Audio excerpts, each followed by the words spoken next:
Good morning mga kapar. Karon mga kapar na ata sa bukid sa among lugar mga kapar kay mag spray mi og mais.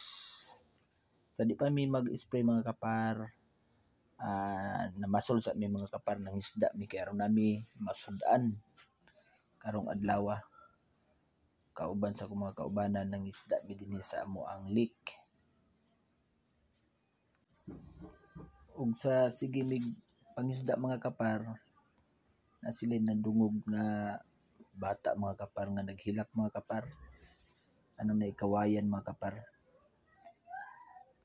Wala na ko nabidyohan ang ilahang pagkakuha ni mga kapar, dako kay nga Taiwan hito mga kapar, mutimbang siya mga 2 kilos ang iyang nakuha sa akong kauban. 2 kilos dako kay mga kapar, ulam na mga kapar. Og ang akong kauban isa nagsige pag kay ang isa pa nakakuha ng babae, mo pa na siya nakakuha. Kung ana lang diskarte sa bukid mga kapar, basta magtiyaga lang gyud ka, lagi kay masudan. Ug ang kanilang isa na kauban mga kapar, nakakuhag tilapia. Klase-klase ang isda diri mga kapar sa amo ang lake mga kapar. Nay puyo, nay tilapia, nay haluan, nay Taiwan. Pero kanang gagmay mga kapar, ako nang ipangbalik sa tubig kay gagmay pa kayo, luoy pa, dagko ba na mga good size ra mong gipangkuha. Kanang diha mga kapar, matingala sila kay wala man ni mga balay diri mga kapar, kay bukid man ni. Tingala sila nga mga kapar nga naay magsigig hilak ng bata sa tabok. Ako sila giingnan, pasag di lang na ninyo maghilak ng bata din ha, kay wala man tan hilabot ana nila. Wala gi tao diha mga kapar. Nay payag-payag na mo dinha sa tungod, pero wala nay tao, dugay na guba na nadapin sa lake. Pero ang bata diha, tingala sila nga magsigig hilak, o ilang katingalahan. O sa sige na mo pang mga kapar, na sige na mo istorya, nakakuha na pug isa sila nga tilapia. Mo na ang among lugar mga kapar. Katong sa akong reels mga kapar nga gi-download dinhi nga lugar, gira to mga kapar, nagira mo to nga nagbuto-buto.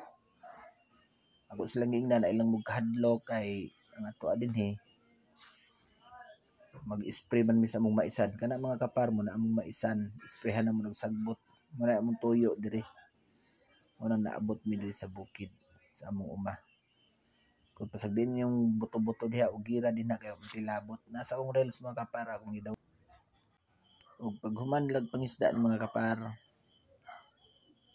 naami luto nga lami kay nga recipe akong giluto ani mga kapar. Kunin silang gilutuan kay aron pagkahuman og kaon bakbakan nami og spray mga kapar sa uma. Kaning mga kapar mo na among bukid mga kapar, diri ko nagpuyo sa unang mga panahon, diri ko nagdako. So puyogi ko mga kapar sa amo ang pangisda mga kapar sa kabukiran. Hangtod sa mahuman ang among video. Salamat sa inyong pagsuporta mga kapar. Nagpaluto-luto ko diha mga kapar, o nagtaan ko mas hindi makakuha. Pero ganina ron ang dagandagan mga kapar, pero wala na mo na kuhit kay lawman, gidalag lawm. Gisalom sa lawm among kuan taan. Enjoy lang mo mga kapar, tanaw-tanaw sa among palibot mga kapar. Ug mao na ni ang among bag-o nga recipe mga kapar. Nagkilaw ko og tilapia og pait-pait, mo ni ang gikilaw. Unya ang katong Taiwan ug haluan mga kapar, akong giun-on, gisilian ako ng daghan mga kapar. Lami kay nako na pagkaluto, lutong bukid ra na mga kapar. Lami kayo. Ang ulo mga kapar pinda ko ulo sa Taiwan. Na lami kay paro. Yummy kay na. Binukid style mga kapar. Enjoy kayo og lami kay ang bukid nga kalihukan mga kapar. Lami kay kaon, lami kay tanawon. Mamiss nimo ba nga ang bukid nga nakalami di ay. Ug karong taon-taon mga kapar, ready to